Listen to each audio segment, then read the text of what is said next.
حضور غوث اعظم رحمۃ اللہ تعالیٰ علیہ فرماتے ہیں ایک مرتبہ جمعے کا دن تھا، میں سفر سے واپس آ رہا تھا، راستے میں ایک جگہ میں نے بہت ہی کمزور شخص کو دیکھا، اس نے مجھے سلام کیا، میں نے جواب دیا۔ وہ شخص بولا مجھے اٹھاؤ، میں نے اسے اٹھا کر بٹھایا تو اچانک اس کا چہرہ بارونق اور جسم تر و تازہ ہو گیا۔ میں حیران ہوا، اس پر وہ بولا حیرت کی بات نہیں ہے، میں آپ کے نانا جان حضرت محمد مصطفیٰ صلی اللہ تعالیٰ علیہ وآلہ وسلم کا دین ہوں، لوگوں کی بے رغبتی اور بے عملی کے سبب میں کمزور ہو رہا تھا، اللہ پاک نے آپ کے ذریعے سے مجھے نئی زندگی عطا فرمائی، آپ محی الدین ہیں۔ اس کے بعد جب میں بغداد پہنچا، نماز جمعہ ادا کی تو لوگ دوڑتے ہوئے میری طرف آئے اور یا محی الدین یا محی الدین یا محی الدین پکارتے ہوئے میرے ہاتھ چومنے لگے۔ سبحان اللہ۔ سامعین کرام، ہمارے پیر حضور غوث پاک رحمۃ اللہ تعالیٰ علیہ محی الدین ہیں، یعنی لوگوں میں بے عملی بڑھ رہی تھی، بد مذہبی زور پکڑ رہی تھی، لوگ دین سے دور ہو رہے تھے، سنتوں کو چھوڑ کر فیشن کی طرف بھاگ رہے تھے، نمازوں کا جذبہ کم پڑ رہا تھا، مال و دولت کی محبت، منصب، عہدے اور تاج و تخت کی لالچ میں گھر کر رہی تھی۔ ایسے حالات میں حضور غوث پاک رحمۃ اللہ تعالیٰ علیہ نے اصلاح امت کا بیڑا اٹھایا اور دن رات محنت کر کے دین کو دوبارہ زندہ فرما دیا۔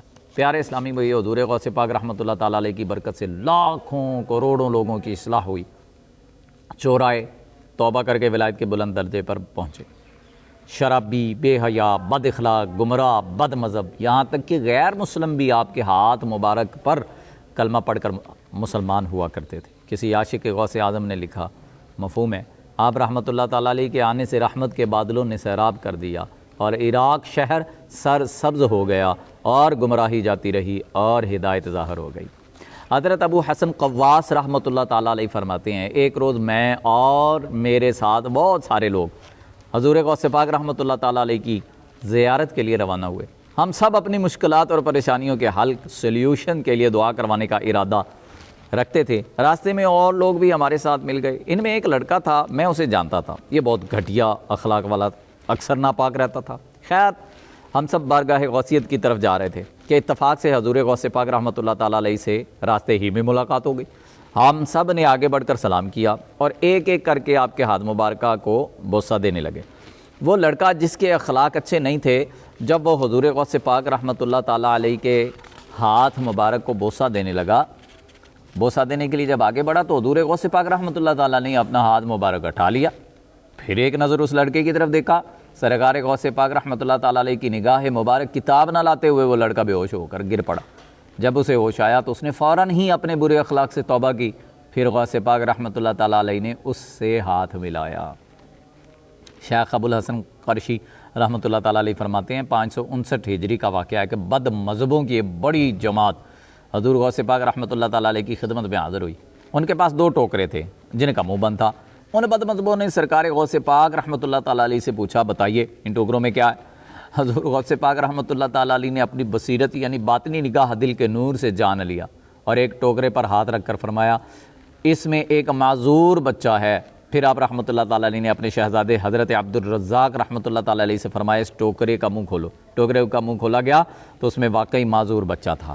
سرکار غوث اعظم رحمۃ اللہ تعالیٰ علیہ نے اس بچے پر اپنا ہاتھ مبارک رکھا اور فرمایا، قم باذن اللہ، اللہ پاک کے حکم سے کھڑے ہو جاؤ۔ اتنا فرمانا تھا کہ اس بچے کی معذوری ٹھیک ہو گئی اور وہ صحیح سلامت اٹھ کر کھڑا ہو گیا۔ اب غوث پاک رحمۃ اللہ تعالیٰ علیہ نے دوسرے ٹوکرے پر ہاتھ رکھا اور فرمایا، اس میں تندرست بچہ ہے۔ جب ٹوکرا کھولا گیا تو اس میں واقعی تندرست بچہ تھا۔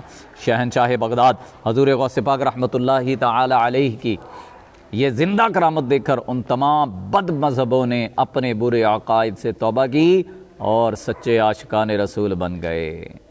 لینے شفائے کاملہ دربار میں ہے کامل، بیمار عیسیاں آ گیا بغداد والے مرشد، ایمان اس کا بچ گیا شیطان سے جو تیرے ہے سلسلے میں آ گیا بغداد والے مرشد۔ کیوں نزا و قبر و حشر کا ڈر اب مریدوں کو ہو، تو لا تخف سنا گیا بغداد والے مرشد۔ فتح الغیب، غیب میں جو حضور غوث پاک رحمۃ اللہ تعالیٰ علیہ کی کتاب ہے، اس میں آپ فرماتے ہیں، ایک روز میں سویا ہوا تھا، میں نے خواب دیکھا کہ کسی مسجد میں ہوں، وہاں بہت سارے لوگ جمع ہیں۔ میں نے دل میں سوچا کاش یہاں فلاں نیک بندہ ہوتا، وہ ان لوگوں کو دین و ادب سکھاتا، اتنا سوچنے کے بعد میں نے ایک نیک شخص کو اشارہ کیا، میرا اشارہ پاتے ہی وہ سب لوگ میرے گرد جمع ہو گئے۔ ان میں سے ایک نے کہا حضور آپ گفتگو کیوں نہیں فرماتے، یعنی آپ ہمیں کچھ سکھا دیجئے۔ حضور غوث پاک رحمۃ اللہ تعالیٰ علیہ نے ان کی یہ درخواست قبول فرمائی اور انہیں نیکی کی دعوت دینا شروع فرمائی۔ آپ نے خواب میں ایک پر اثر بیان فرمایا جس کی برکت سے وہ سب لوگ توبہ کر کے سعادت کے مقام پر پہنچ گئے۔ سبحان اللہ، یہ حضور غوث پاک رحمۃ اللہ تعالیٰ علیہ کے کرامات اور آپ کے اوصاف اور آپ کی دین کے متعلق تعلیمات۔ اللہ کی بارگاہ میں دعا ہے کہ اللہ رب العزت ہمیں غوث پاک رحمۃ اللہ تعالیٰ علیہ کا مرید بننے، مریدوں میں شامل ہونے، آپ کے غلاموں میں شامل ہونے اور آپ کی تعلیمات پر عمل کرنے کی توفیق عطا فرمائے۔ آمین بجاہ خاتم النبی الامین صلی اللہ تعالیٰ علیہ وآلہ وسلم۔